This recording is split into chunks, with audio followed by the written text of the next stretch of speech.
గారు ఆయన ప్రారంభించిన సాగునీటి ప్రాజెక్టులను మనం ఈ రోజు ఆధునిక దేవాలయాలుగా పిలుచుకుంటున్నాం. ఈ దేశంలో కోట్లాది ఎకరాలు పంటలతో పచ్చ తోరణాన్ని కట్టుకుంటున్నాయి అంటే దానికి కారణం నెహ్రూ ప్రారంభించిన సాగునీటి ప్రాజెక్టులే.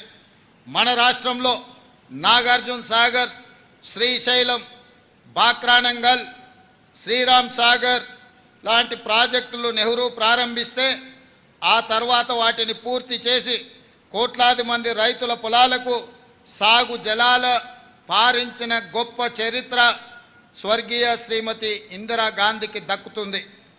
అంతేకాదు పారిశ్రామికంగా BHEL, ECIL, IDPL, మిదాని వంటి ఎన్నో ప్రభుత్వ రంగ సంస్థలు ఆ స్వర్ణయుగంలో నెలకొల్పబడినాయే. హరిత విప్లవం, శ్వేత విప్లవం, నీల విప్లవం వంటి కార్యక్రమాలను చేపట్టి అన్ని రంగాల సమగ్రాభివృద్ధికి కృషి చేసిన ఘనత నాటి ప్రభుత్వాలది. బడా పారిశ్రామికవేత్తలకు మాత్రమే తెలిసిన బ్యాంకింగ్ వ్యవస్థను జాతీయీకరణతో గ్రామీణ ప్రజల చెంతకు చేర్చిన ఘనత, ప్రతి పౌరుడికి బ్యాంకును అందుబాటులోకి తెచ్చిన గొప్పతనం ఆనాటి దార్శనికుల వల్లనే జరిగింది. 1947 వరకు ఆహార ధాన్యాలను దిగుమతి చేసుకుంటున్న దేశం భారతదేశం.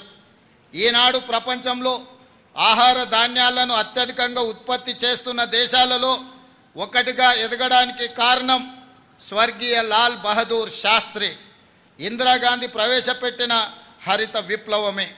ఇందిరాగాంధీ ప్రవేశపెట్టిన 20 సూత్రాల ఆర్థిక కార్యక్రమం ప్రజల సామాజిక ఆర్థిక పునరుజ్జీవనానికి గీటురాయిగా మారింది. స్వర్గీయ రాజీవ్ గాంధీ ప్రధానిగా దేశం టెలికమ్యూనికేషన్స్ రంగంలో విప్లవాత్మక మార్పులకు నాంది పలికారు. అంతరిక్ష అణుశక్తి కార్యక్రమాల్లో స్వదేశీ పరిజ్ఞాన్ని వినియోగించి అతి కొద్ది దేశాల సరసన భారతదేశం ఆనాడే నిలపగలిగారు. స్వర్గీయ రాజీవ్ గాంధీ హయాంలో ఈ దేశానికి సాంకేతిక విప్లవాన్ని తీసుకురాగా ఆ తర్వాత ప్రధానిగా బాధ్యతలు స్వీకరించిన మన తెలంగాణ బిడ్డ స్వర్గీయ PV నరసింహారావు గారు ఆర్థిక విప్లవాన్ని తీసుకువచ్చి భారతదేశ ముఖ చిత్రాన్ని మార్చివేశారు. ఇట్లా నెహ్రూ హయాంలో మొదలైన భారతదేశ విజయ ప్రస్థానం ఇందిరా, రాజీవ్, PV హయాంలో ప్రపంచంలో అగ్రదేశాల సరసన చేరే స్థాయికి ఎదిగింది.